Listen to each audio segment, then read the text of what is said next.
a very warm welcome into the form for another week where we take a look at the hottest races coming up over the weekend. And this week on the form, we've got joining us Leith and us Bevan Sweeney, and coming off of the subs bench is Justin Evans to talk about another huge weekend of racing. Before we do have a look at what's coming up on the agenda though, lads, obviously a huge weekend just gone. Leith, we'll start with you. What was your highlight of the weekend? Yeah, Pip, it was great to be down at Hawke's Bay on Saturday, and there was some really great racings we all saw. But, you know, the highlight for me was the track played fair, and there were some super rides. Four of the winners were on the outside gate. Big up Opie Bossom, Craig Grills and Warren Kennedy. And that they weren't the only good rides of the day either. There was a few unlucky stories on the day, but the whole 10 winners were really well ridden. Yeah, it was such a super day. And of course, Bevan Sweeney, you were on track as well. What was your highlight of the weekend? Well, I think I'm going to steer away from the Bay, although I really enjoyed it. I thought the racing was really hot, but going home after the races and getting a cold one and watching Imperatrice be a jet and blow past Giga Kick, I was a little bit gobsmacked about that performance. Giga Kick, clearly a very smart horse, and I see there's some replications around Williams's ride on Giga Kick that might just come out in the next couple of days. But she got a great suck into the race behind that particular horse, but the way she blew past untested, I thought it was one of the best performances I've seen sprinting-wise from a New Zealand horse in a long time, and that includes Rockin' Horse, of course. I absolutely agree. It was just sensational, really. No words, Justin Evans. Well, those are just two of the highlights. What about you? What were you liking over the weekend? Yeah, same colours for me probably. Back to the Bay, Tokyo Tycoon. It was just great to see him return in that sort of form. Obviously had some question marks around him after some fairly plain efforts at the trials, but it was quite a funny comment of what Opie Boss said, of course, after the race. He's the sort of horse he doesn't like putting in much at the track like himself, but wow, he was so good. He's such a sexy racehorse. So yeah, big day for the Tangerine, of course, and yeah, Tokyo Tycoon for me at the Bay. Well, that was the weekend that has been. Let's have a look what's coming up for you on the agenda this weekend. There's plenty to talk about. We'll be concentrating on Riccarton with the Canterbury Bell feature preview. Our Racetrackers to follow. The weekend feature preview, we'll be taking a look at New Plymouth as well. Some super fields there. Obviously, we've got the Grand Northern Hurdles and the Steeplechase out of Te Rapa as well on Sunday. The Hannan Memorial preview, the Cup Path, still continues for the harness on Sunday out of Oamaru. And our best bets to round out the show.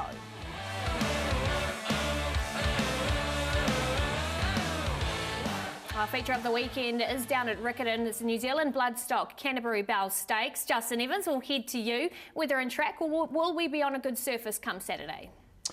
Oh, I think so, Pip. It's been sort of soft 5 as of yesterday. That's only going to improve because they've got fine weather forecasts for much of the south and particularly Canterbury. So we know that track can firm right up. So I think we'll be playing pretty well there. Soft 5 at the moment, but I'd imagine by the time we get to Saturday with a sunny Friday, I think, predicted. So, and it should be a pretty good Saturday. So yeah, look, I think that'll get to the good range, you would think. So certainly it'll be a good track either way. Looking forward to it. Looks like a beautiful spring day to look forward to on Saturday. So let's take a look at the market for our feature of the day. And it is the Canterbury Bell Stakes, race number 8 on the program. Over the 1,200 metres, Illicit Dream, second favourite at $3.80. You can see the money with Viva Vienna at $1.90. And they are clearly the two in the market. Then you've got Rhetorical and Lady Sass at the 7.5 mark. Leith, speed-wise, we saw Viva Vienna get a soft lead off the draw. Do you see the same this time? Yeah, she's pretty lucky with draws, isn't she? Last start she was drawn barrier 3 and she's come up to the ace this time. Illicit Dream, she's starting from gate 7. Last time she was gate 12. So look, it looks like a little bit of speed. Motion and time will go forward and look, Rhetorical will just sit probably just off them. Well, let's take a look at one of the highlights we want to show you, and it is this race last weekend with Viva Vienna getting up over the top. Bevan, what did you make of this and the runs and behinds from a horse like Illicit Dreams? Well, I thought Illicit Dreams was good, but I just don't see how they can beat Viva Vienna if she replicates this sort of performance from the draw. Look, she went up to have a look in just a little bit green, Illicit Dreams, just trying to duck in under strong riding, but the little horse down towards the inside, Viva Vienna, gun barrel straight, great attitude, and ears pinned flat back on the head, a lot of willingness there, and hard to see the result being turned around, albeit I do think Illicit Dreams is a horse that may progress quite quickly once it works out its racing managers. But Viva, you know, from an inside gate, $1.90 actually looks okay to me.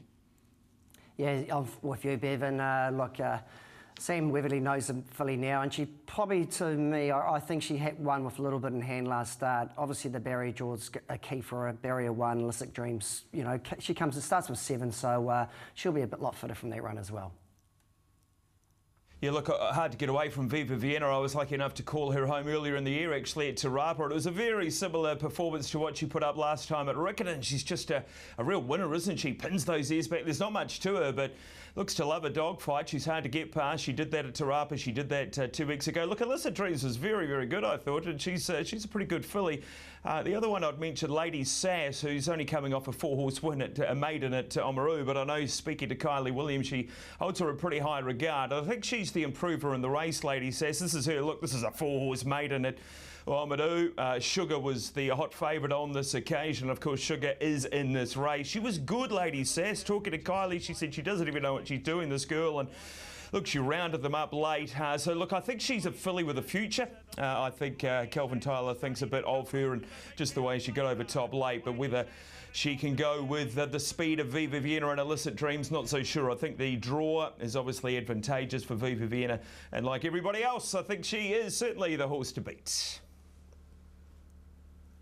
Yeah, look, Lady Sass was really good last start as well. The big roomy track at Riccarton's going to suit her, but I think Viviana, she's got the gun draw in the right stable and jockey on this week.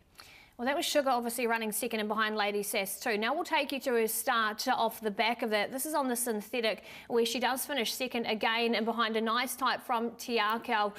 Justin, how do you assess this form leading into it for her? Yeah, it's hard to weigh up, isn't it? Look, Sugar, there's been a bit of a spruik on her because she was 3 from 3 at the trials. We saw Lady Sass get over top of her. She improved with that. There was a pretty good run here on the synthetic. That filly in front is pretty smart, and they've obviously whipped home very quickly. Good margin's always a sign. We have to respect the Terry Ray factor, no doubt, but just not sure this form is going to be good enough to be winning the Canterbury Bell on Saturday. Yeah, she's definitely in the right stable with Terry Ray. Look, she does look like she needs to improve a couple of lengths to be competitive in this race. Well, that's race number 8 on the program. I'm going to ask selections, but it sounds like you're all in the camp of Viva Vienna, Leith. Yeah, I'm definitely Viva Vienna. The stable's flying at the moment. Sam Weatherly's got options from barrier 1, either leading or just sitting in behind the speed. She looks to stand out for me. Absolutely agree. Leeds, very tough to beat. It'll go through pretty much 95% of the multis in New Zealand on Saturday. Viva Vienna for Tiakau. Yeah, I'm with Viva Vienna. I'm not probably quite as bullish as the team, but look, I think she's the horse to beat. I've got plenty of respect for Illicit Dreams, and like I say, I think Lady Sass, don't be surprised if she's right there at the finish. And that's the feature, race number 8 on Saturday. You can check out those markets, tab.co.nz.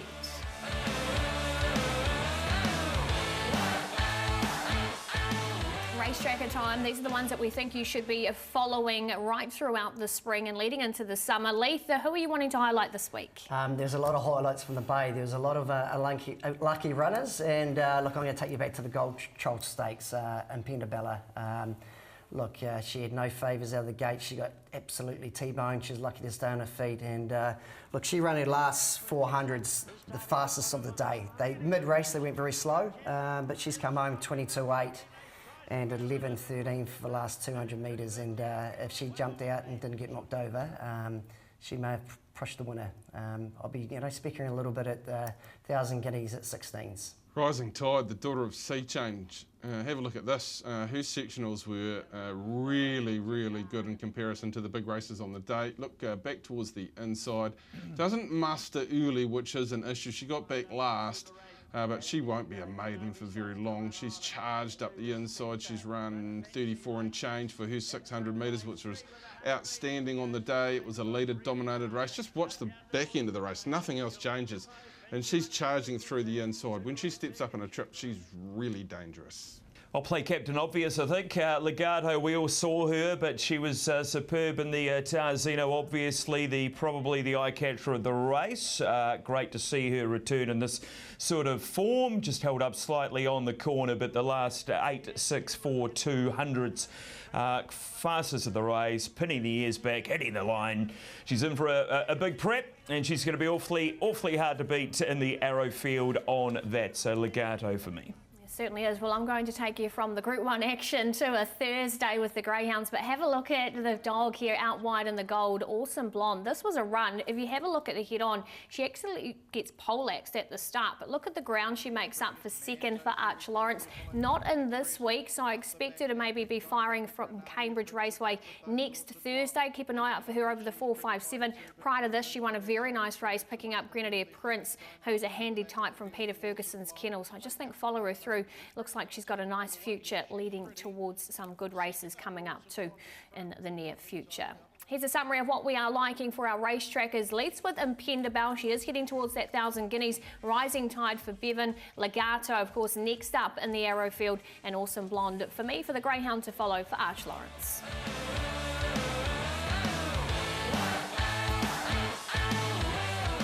Time to have a look at the other features of the weekend, and there is plenty of them, but we'll be starting with a new Plymouth. We've got some cracking races there. So Bevan Sweeney, it's your area, a little bit of rain around, so what conditions can we expect on Saturday? Well, look, it's a heavy night at the present moment, and what we get for the next couple of days is a lot of wind and the odd shower. So it's my gut feeling that we might get an improvement in these track conditions. I don't think it's going to get into the good range, but we might get into the soft range maybe if those showers aren't too significant. It is very, very windy at the present moment and drying. So a couple of points of drying in the moisture meter over the last couple of days. So I think the track should present in a very good state. The niggle always at New Plymouth is that rail was at 8 metres, which makes it sometimes pretty difficult to find the right one. Certainly could be. Well, let's take a look at the first race we want to highlight. This is race number 5 on the program, the Seaton Park Open Handicap over the 1,400 metres, and it's a perler with the Group 1 winner Mustang Valley at 320. You can see Flower of Wanaka, who was good last time out, at $5. Ladies Man at $7.50. Cha Cha Bar, and of course Just Ask Me up the top of the book at $10. Just a few we want to mention. Speaking of Flower of Wanaka, we'll take you back to this replay here. Tabby Court wins it at $8.50, but Bevan, you have to say Flower of Wanaka in behind was the eye catcher.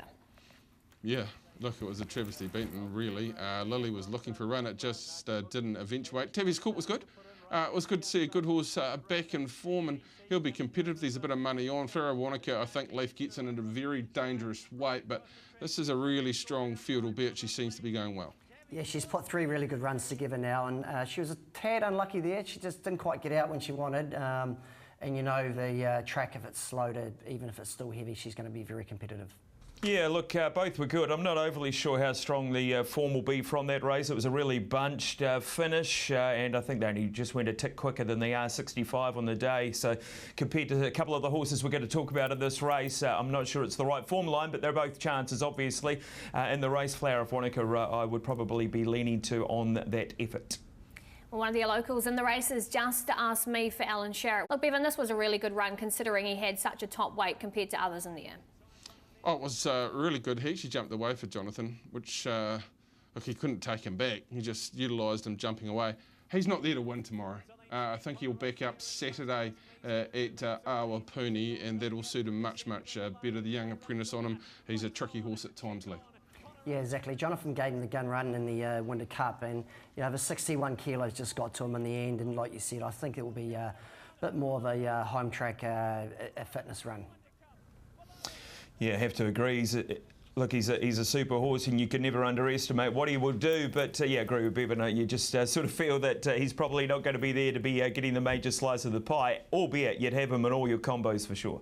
Well, I think this mare certainly might be. Let's take you back to Mustang Valley's run in the Foxbridge Plate. I mean, she was eye-catching as it was, Bevan, with her running 6th and behind, but now this form's been really franked coming into the Tarzino. Oh, I thought she was possibly the run of the race. Mustang Valley. Meliston is a tough horse at times to ride, but I thought she was exceptional, Leith. I think if she gets the right amount of moisture in the track and the young apprentice doesn't make it too complicated, then she's clearly the one to beat. Yeah, look, she's run 5th in a Doncaster. She was only beaten 1.9 lengths here at Te Rapa in the Foxbridge, and look, I think she's probably one of the better bets of the day. $3.20, she's the class horse of the race, and look, hopefully the young apprentice just rides it from a bit of confidence. Yeah, I've got to concur with the team here. I think the 320 is good, and I agree with Leith and Bevan there. Right form, right horse, quality mare, Group 1 winner, big winner last year. This time over 1400, second up. She won by about 6 lengths doing handstands. So, yeah, I think she's going to be awfully hard to contain. Well, a mare that might be trying to stop that is Cha Cha Bar for Tina Egan. Let's take you back to the last start performance, wins over the 1200 metres, and of course Bevan was really good in the Opunake Cup prior to this. Yeah, she's a good mare. This is a decent sort of step up, albeit she did win here in open handicap grade. She's pretty proficient on wet tracks. I'm not sure it's going to be wet enough. Ladies man back down towards the inside probably comes right into this as we get further in trip. But look, she's a dangerous lightweight proposition if the rail is hot, Leith, and she can lead up and kick away at the top of the straight. Yeah, she's going to be up there out of trouble. 3 kilos off her back, down to 52.5. Home track horse, she goes good on the place. She's definitely a top 3 chance, but yeah, like I say, I don't know if they can be beat Mustang Valley. Yeah, agree with all of that. Got to be in the mix for all those reasons. Up on the speed, out of trouble, rolling on a track that she loves, going great, fit, claim, all of that stuff. But you just keep coming back to the fact that you compare that to the Foxbridge form, and you know, I'm not sure Cha Cha Bar would be ever winning at Group 1. So very hard to get away from Mustang Valley. Absolutely it is. So it's selections time. Obviously there's different paths leading into this race. Leith, that looks like Mustang Valley for you though? Yeah, definitely Mustang Valley. She's the class horse of the race. 1400 is going to suit her. Second up, she's got great form around it, and yeah, not many of these horses would even get to the Doncaster, so she's clearly on top for me. Well, you've made the relevant point, Leith. Ran really well in a Doncaster, and she's back in this open over 1400 metres. Look, I do always have a little bit of nervousness when the young apprentices are on really good horses from a wide gate with the rail out 8 metres at New Plymouth with some senior riders from good draws on light weights. But all things being equal, with 57 kilos in this particular race and the track suiting, she should be winning. Yeah, I think the cream will rise to the top all over Mustang Valley. Don't think the 322 bad at all. He's a good young rider, Tristan, so I think he could do the job for us. Now that's the feature at New Plymouth. We're now time to turn our attention to a massive day on Sunday out of Te Rapa. It is the Great Northern Steeple and Hurdle Day. Let's take a look at the weather and track conditions that we'll be expecting on Sunday. And you can see it's currently a heavy 9, low 12, a high of 17. Bevan, is there any expectation that this could get better than a heavy 9 come Sunday? I think it will improve. It is one of those sort of tracks that does improve very quickly with the sand base, and again there's a lot of wind forecast around the place for the next couple of days. So if there is one track that's going to improve markedly, it will certainly be Te Rapa, but I think as always it'll give good footing for all. Well, let's start with the Great Northern Steeple, headed by the 2 great chasers there in the Cossack and West Coast. 2.10 for the Cossack, West Coast $2.50, and then Prince Turbo at $9 for Kevin Myers. So let's take you back to the Cossack when winning in the Pakuranga Hunt Cup. This he was just too good for his race rivals on this occasion, Bevan. He's a champion. That's all I need to say about this particular horse. He was doing pace work at a couple of times, and he was waiting for something to come up and have a look at him. He's just a superb jumper. He will be okay on the better track conditions, probably a little bit better than West Coast, who likes it really deep. But hey, we just salute a great jumper, and it's hard to see him not being right in the finish again, Leith. He's a champion. Yeah, you've got 2 champions. Aaron Carew, he's an absolute gun jockey. He's flying in Melbourne. And look, I've never ridden jumpers before, Bevan, but he does look a little bit awkward to ride. He gets his head up a little bit, first sort of lap, but Aaron gets on so well with him, and he's, you know, dead set loves the course, doesn't he? You know, and it's great to see Ben and Ryan Foote sponsoring the race. He's just a joy to watch, isn't he? I was working with the team on that day, and it was just superb stuff. He's a mighty horse. His record says it all, and it's very hard to find any knocks. So he's going to take a fair bit of beating. Absolutely, but there's another horse that'll be certainly trying to do that, and he won the Grand National Steeplechase in West Coast, trying to do the double. Let's take a look at this performance, and obviously Prince Turbo swings in behind, finishing second.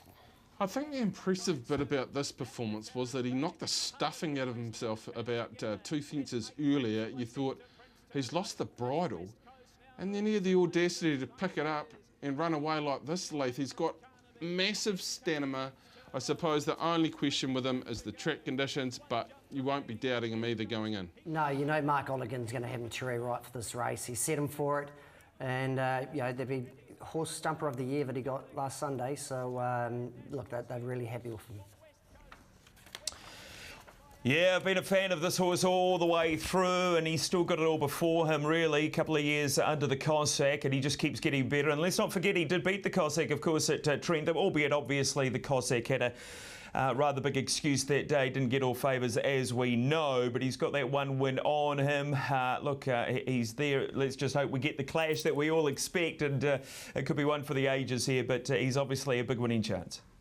Absolutely, and as you mentioned, it was West Coast who came out on top last time they met. Leith, this time, who have you got on top? Yeah, I'm going to go for the Cossack. I love this horse. He's won 17 races. He's nearly won 600,000, and I'd love to see him be winning on Sunday. I just love a champion lot. West Coast is without any doubt my favourite jumper in the land. However, you've just got to salute a champion, and he comes in with the right figures here, particularly at Te Rapa. So the Cossack for me. Yeah, I think the Te Rapa factor is big here for the Cossack. He's been around so many times. He knows his way around. He looks to be absolutely right in the zone and picture perfect for this race. He's going to take all sorts of beatings. So again, I'm agreeing with the team here, the Cossack on top. There you go, it's the Cossack for the team on the form. Now let's have a look at the hurdle, and this is a little bit more open. Nedwin at $3.20, English Gamba at $4, Tiker at $3.80, and then you've got two there at single figure odds, Country Bumpkin at the $7.50 mark and Hurricane at $9. There's a key lead-in race to this. Let's take a look where English Gamba wins. Tiker finishes second. Who stood out to you here in this, Bevan? Well, I think the fact is that when English Gambler gets on better track conditions while jumping, he is a very quick horse. Now, this was 3,200 metres, so he's got to step up to the 4,200 metres, but he was still going strongly at the line. And look, he can put a bit of pressure on them in behind him with his high cruising speed on better track conditions. Tiker's making good ground. Nedwin is a nice horse as well, but whether he gets the 4,200, Justin, I'm not 100% sure, but they'll be chasing from a long way out if he's going well. Well, we were all dubious about him getting the 3,200 last time, and as you say, he had the better track. He was able to roll along, get in a good rhythm and just keep kicking. Another 1,000 metres is significant. I would be highly doubtful, but hey, good luck to the team. I think it's a big query for him though. Yeah, they'll be definitely looking at the weather, and hopefully the track improves for Sunday. He's trained by an ex-jump jockey, Mickey Brennan and Lauren, so they'll have him fit. They certainly will. Well, again, this isn't quite as clear-cut as the steeplechase. So, Leith, who are we going to select on top? Yeah, it's got a toss-up between the Paul and Katrina McDougall runners for me. But look, I'm going to go Tiker just on top. He gets 4.5 kilos in the weights, and I think the step up to 4,200 is going to really suit him. Got to agree. Gee, this could be a multi for the ages. Tiker with Jack Parra aboard, emerging young rider who has been very, very good throughout the jumping season. I just like what Tiker was doing, and behind English Gambler, and I've got no doubt that he runs 4,200 metres. Well, this is getting a little silly, isn't it, guys? You know, we're just following each other here, but it's the way it is. Tiker, I'm with Tiker, I'm with the team. I love this horse. I think he's a real up-and-comer in the jumping ranks. I thought he was excellent last start. I think he's going to lap up the extra distance, and for mine, he's the horse to beat. Yeah, this is a multi, certainly starting to build well as we now move on to race number 9, back to the flat gallopers, and we look at the sprint race. This is just super. You can see Johnny heading up the top of the book there. Bonnie Lass is riding around in this, and Sacred Satono down the bottom of the field gets him beautifully with the lightweight of 54 kilos. There's a couple we want to highlight here from the trials. We'll start with Bonnie Lass. How did you assess this, Bevan? Outstanding. I didn't think she'd be out of place at Hastings last Saturday. Look, it was as good as you would see from a trialist. She travelled nicely on speed, and she was untested to the line. She would have been competitive Saturday, Leith. She definitely would have been. Look, she had those niggling problems where she was late scratched a couple of times last season, and look, the team, Graham Richardson's looked like they've got it well and truly on top now, and she was just bolting here at Taupo, and she looked like she's got stronger and bigger. Yeah, good luck to the team for this new prep. Gee, that's exactly what you wanted to see. That was super, wasn't it? Very attractive, lovely to the eye. She looks in wonderful order, so I'm sure she's there to run a race on Saturday going on that. And another horse that will be and looks the real speed influences Johnny. This is him at the trials race, or at the race day, and this is what he can do at Te Rapa too. Bevan just goes straight to the front and he can be hard to catch. Yeah, well, this was in an open, and he does it all on one breath, seemingly. Gospodin, Follow Your Dreams, and behind him on this occasion. He's got a decent sort of firm track record as well, this particular horse, and looked a real emerging talent. Look, he's got to carry 59 against the talented one at the bottom. That's my biggest concern, Leith. Yeah, he's in grand form. Jimmy Chang takes the 3 kilos off, down to 59. Look, he'll be leading. There's quite a bit of speed in this race, tight line as well, but he'll be thereabouts at the end. He's a super horse, isn't he? Love the way he goes about his business. Gee, there were a few people tipping this horse out of the Foxbridge before he was scratched. But yeah, 59, a fair bit more than he's been carrying. And there's a few that will be trying to go with him early in this race. So I think there's some queries on him. But look, he'll give you a sight.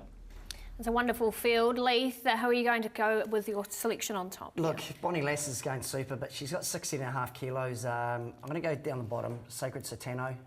He's got a beautiful draw on 7, and it does look like a lot of speed on paper, and Michael McNabb and Grant Cooksley, I think, could be winning race 9. Got to agree again. It's just that weight, down to the 54, coming off a couple of really good trial at Matter. We know how talented this horse is. The speed's a massive influence in my mind, with the light weight from the right gate to get a suck into it. I think Sacred Satana is really hard to beat. Getting a little worried here when we all start thinking the same. I'm not sure that's a good thing or a bad thing, but again, play it again, Sam. I'm with Sacred Satano. I am really keen. His 2 trials were absolutely super. Obviously, didn't really fire in his Australian campaign. He's a good horse. He's got that 3-year-old form behind Legato and Prowess. He looks in very good order going on the trials. Just think the way the race is going to be run as well, it's going to really set up for him. There's going to be plenty of speed. Can see him slingshotting them up the centre with Nabaron. So, yeah, all over Sacred Satano for me. And he should already be in your race trackers as well, with the Aidan and throwing him out just a couple of weeks ago too on the form. That's a look at Te Rapa. First race from there, 11:40 on Sunday. Catch the action with Brendan Popplewell and Leith on course.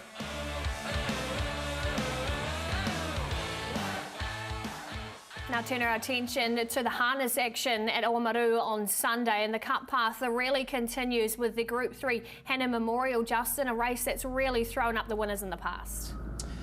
Yeah, it's a super race, Pip. It's a time-honoured race, obviously a lead into the New Zealand Cup, and look, a really special race for the area, the biggest harness race this part of the land anyway, and always keenly sought after with so much history. We're probably dealing with maybe the second tier, maybe some here in even the third tier. Really haven't got any of the real big bangers for the New Zealand Cup, but it's a really competitive field. It's an intriguing race, Pip. Artie's Express has been priced up favourite. She's a highly promising mare, and she's going to go around as favourite here. And this was her winning last start. I called this last week at Wyndham. Gee, she was good. Now, you would have expected that. The quality of field is certainly down on what she'll be racing on Saturday and what she'll be racing going forward. But just great. She's had her problems, of course. She had that injury which just brought her 3-year-old year to an end. But, gee, she looked in good nick. Heard an interview during the week with Tim Williams. He said she just turned up, the presence about her, and she's a mighty mare with all sorts of gears. And it's a step up on Sunday for her, but gee, I'm certainly the president of her fan club. This is the New Brighton Cup, the Group 3 New Brighton Cup. BD Joe was able to dominate them from in front here. Really good. Mosdale being up the centre. The horses racing Sunday. There's Anything Goes running third in the All-Stars. He was okay. He was a pass mark. Got you covered down the outside. He's been a wonderful campaigner.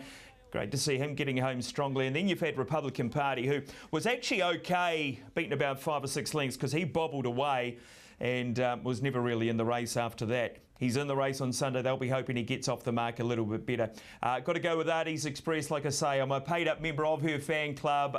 She's powerful. She is very classy. And I think she can make the step up and get the job done in the Hannan on Sunday. So Artie's Express for me. Like it, Justin, and a nice enough price too, around your favourite of $3. That race gets underway on Sunday at Oamaru, 3:04 the start time, and Mark Cookson will be on course to take you through the action.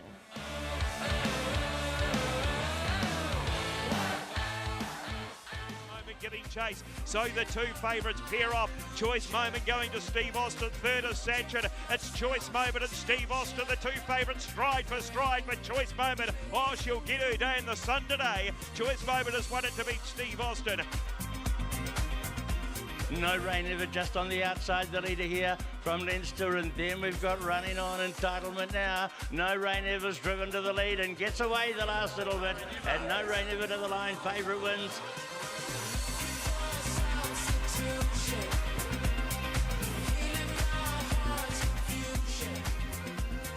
Just the two winners, but both of them on the show this form this week, so no pressure. But first up, we'll start with you, Leith. Who's your best bet of the week? Look, I'm going to go to Rickett on Saturday, race 8, the Canterbury Bell Stakes.